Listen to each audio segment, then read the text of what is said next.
नमस्कार दोस्तों आज हम बात करेंगे आईपीसी और बीएनएस। ये दो कानून जो कि अब 1860 जो ब्रिटिश अंग्रेजों का कानून था, आईपीसी पूरी तरह से खत्म हो गया है।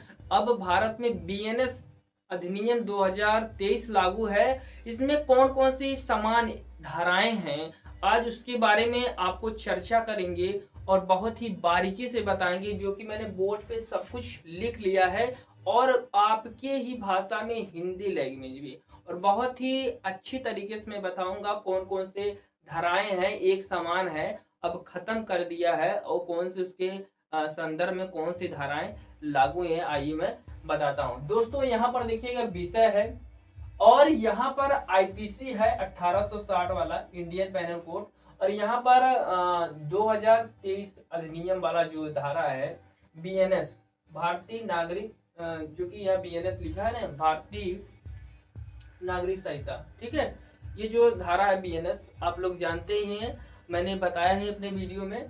ध्यान से समझिए, बीएनएस और आईपीसी ये दोनों है, और इसके संदर्भ में यहाँ पर हमने लिखा पहले और अब। पहले मतलब जो पहले था यानी 1860 में अंग्रेजों के जमाने का, और अब मतलब 2023 में जो अधिनियम आया है और जो अब वर्तमान में चल रहा है। ठीक है, इधर मैंने वर्तमान वाला लिखा, ये सब पहले का नहीं। ठीक है दोस्तों, अब मैं बताने की कोशिश कर रहा हूँ। देखिए पहला जो कानून था 1860 में आईपीसी में क्या है, ध्यान समझिएगा। आईपीसी में यही भी है, अब क्या हुआ है आईपीसी के बाद, अब वो समझिएगा।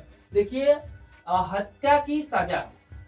देखिए हत्या की सजा किसमें पहले प्रावधान था 1860 में, यानी कि जो अधिनियम था आईपीसी में, इसे 302 में डिफाइंड किया जाता था। यानी अगर आप कोई भी किसी का मर्डर कर देता था तो 302 पहले लगता था आईपीसी की धारा। ठीक है, अब क्या कर दिया है 103 बीएनएस की धारा लगेगी अगर कोई हत्या किसी को करता है दोस्तों।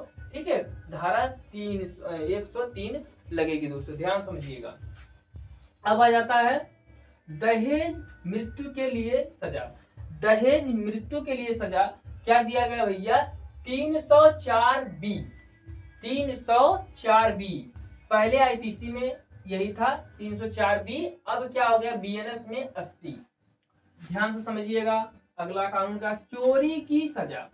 चोरी की कौन सी सजा आईपीसी में पहले था 389, 379 आईपीसी में 379 पहले था, अब क्या हो गया भैया बीएनएस में 303।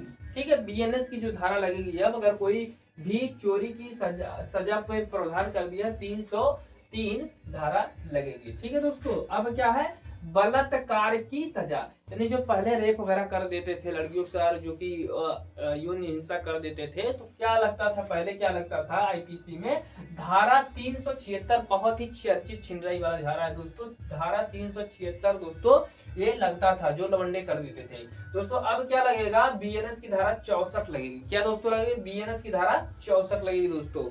सॉरी दोस्तों, जो मैं शब्द बोल रहा हूँ थोड़ा सा बुरा ना मानिएगा दोस्तों, थोड़ा समझाने के लिए दोस्तों।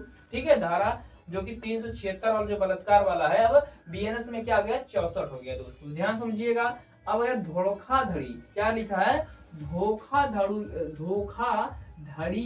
के लिए सजा, यानी धोखाधड़ी अगर आपके साथ कोई करता था, पहले क्या लगता था आईपीसी में 420, बहुत प्रचलित धारा 420 मेरे साथ कर दिया फलाना व्यक्ति ने, पैसा कौड़ी ले लिया, हमारा दिए नहीं ना, 420 कर दिया। कौन सी धारा लगेगी 318 बीएनएस की धारा लगेगी दोस्तों, देख लीजिए 318 बीएनएस की धारा लगेगी। धोखाधड़ी वाला जो अभी भी 420 वाला बोलते हैं 420 कर दिया ना, ये आईपीसी वाला धरवा खत्म कर दिया गया पूरी तरीके से। अब क्या लगेगा दोस्तों 318 बीएनएस की धारा लगेगी दोस्तों।